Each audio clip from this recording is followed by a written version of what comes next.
Nuggets of Knowledge, brought to you by the Modern Nose Clinic. At the Modern Nose Clinic, we intend to take a grassroots effort fixing medicine one idea at a time. One major reason why medicine is broken is because patients need to know more. They don't know more because medical knowledge is not accessible. We intend to make things accessible through this series that we call Nuggets of Knowledge. Enjoy. Don't sleep, get fat. The episode that we refer to as the catch-up sleep episode.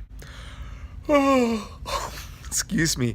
I didn't sleep much last week. And then I thought this weekend maybe I might just catch up, sleep in a little bit, take a nap. You ever do that?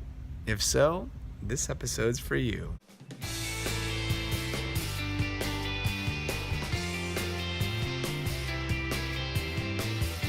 We know a lot about sleep. There's even more that we don't know. But this week, there's a little pearl we'd like to share with you. And this has to do with any person who doesn't get enough sleep during the week for any of a variety of reasons, and then says over the weekend, well, does it help me to try to kind of catch up by sleeping in the morning or taking a nap? And what does that do?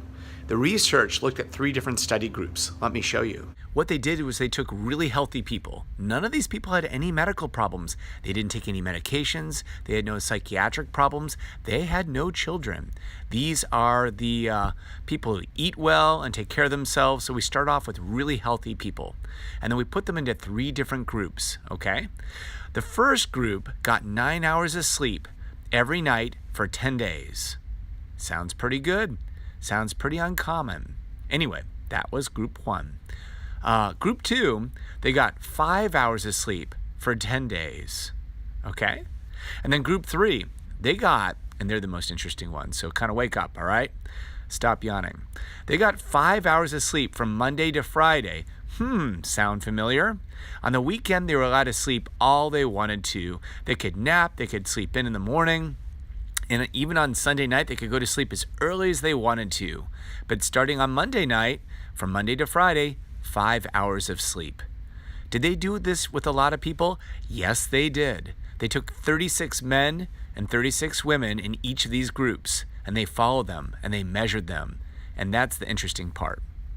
Okay, so pause. Let's just think a second. What are you guessing? Or what are you thinking right now? Okay, we got group 1, the lazy bears. They sleep all the time. We've heard that old tale about the grasshopper who never saved any food, and then the ants working hard. So they're a bunch of losers sleeping all the time. And then we had the other group that was also kind of weird. It's like, come on. Okay, you slept 5 hours during the week, get that. But you didn't sleep in the weekend? You didn't catch up when you could? What's wrong with you? And they went for 10 days. You'd expect they may not have done so well at whatever we're measuring, because we are talking about sleep, right? Yeah, you're smart. And then the group 3 is like a lot of us, right? I hope it won't be. I hope that you will learn from this. You'll tell friends and family, don't be that way. I'm going to tell you right now, the way sleep is just like tobacco and smoking was many years ago. You didn't see the changes with tobacco and smoking, so you forgot about it. But they were there, and now it's generally acceptable. It's not a good idea to smoke. You won't live as long. Sleep is exactly the same way. We'll talk about that a little bit. So, what did we learn? Group 1 kicked butt. They were the healthiest, okay? And then group 2 actually did better than group 3. So the real people, the ones who try to catch up, trying to be, like this balance sheet, I'm a little bit low here, I'll make up for it there. They gained 3 pounds over 2 weeks. Let's see what that would be over 56 weeks the year. Yeah, might be why some of us can't lose weight. Might be our problem, as we're messing with our sleep cycle. So this is interesting. Suddenly this has become relevant. If not for you, then for one of your coworkers or one of your loved ones. So let's talk about that. First of all, what I want to say is that think of it like eating food, and then it makes a lot of sense, I think. It's like if you decide you're going to eat cheeseburgers and french fries and pizza and drink beer and wine and just engorge yourself all week long, Monday through Friday, but on the weekend, then you'll eat kale and celery and you'll be as healthy as you can. You know how that would end up. So it kind of makes sense. It's not this balance sheet kind of a thing. You need to get into healthy habits. You need to keep it up. But more interesting, what you guys really want to know, what you want to talk to your friends and family about, is why is it that not sleeping well makes you fat? Because it does. So we got that out of the way. But why? So back to my whiteboard. Lack of sleep means you will overeat. Okay, and I wanted to introduce a topic called metabolic syndrome, okay? And there are three different actors or three different participants in this that I want to kind of touch base on. We've got insulin, and insulin's an important thing. And, it helps us to keep balance in our lives. And the way we process blood glucose or sugar is important with insulin. Then we have another hormone, these are all hormones, called ghrelin. And this is a hormone that makes you hungrier. And then so he'll be the villain. How about that? And then we've got leptin, which is the good guy. It's your little fairy godmother. And leptin is a hormone that decreases your appetite. So now we've got some characters. Let's talk about insulin. There's a lot about balance and harmony. And insulin is not the bad guy, but it's made to be the villain. Because what happens when you don't sleep enough, your body starts to say, we better store more calories in our muscles and in the liver and throughout. So you end up gaining weight. You actually secrete hormones that make you hungry, as we talked about. And so you're taking on more calories. And that's why if you have friends or family and they say, I'm trying to lose weight, I feel like I'm starving myself and it's not working. Now you know why. You can call it metabolic syndrome. And you can take it one step further and get yourself a good night's sleep.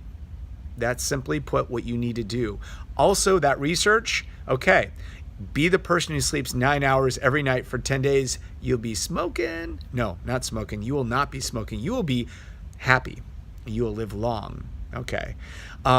If you are going to disrupt your sleep, you can't make up for it over the weekend. You actually do worse.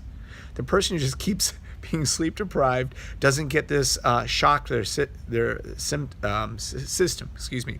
So I'm not saying don't sleep during the week and then don't sleep during the weekend, but as it turns out, they did do better. So what of it? How do we translate this into some meaningful change in your life? Make sleep a priority. Promise me that in the next month, you're going to make sleep a higher priority. Okay? Try to get to bed earlier. Maybe skip watching that TV series or don't go down the TV room after dinner. Man, I know Netflix is kicking it. I'm very intrigued in that company. As the Modern Nose Clinic understands who we are, they've done a lot of stuff right. And darn, man, they're bringing on so many episodes, I can't keep up with them. So maybe you turn it off. Maybe read a book or something. Shut down the electronics. Don't be looking at the electronics as you're laying in bed going to sleep. Maybe you listen to a book on tape and turn down that bright monitor.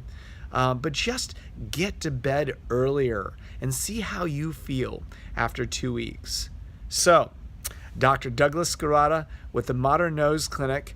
Welcome to our episodes of Nuggets of Knowledge. And listen, you know what? As a favor to us, you need to share this with people. Send this to people on Facebook or otherwise. It takes a lot of effort to make these videos. If a lot of people are watching them, I'm going to keep doing it. So if you go on our YouTube, leave a comment. Or if you go on our website, we have our video library. You can leave comments there too. Give us some feedback if this is valuable or not, and we will keep it up. You can even ask for different topics, but I'm going to kind of look at current events or things that happen in clinic for inspiration. All right, Doug Skarada. I'm going to go home and make some waffles for my sleepy kids. See ya.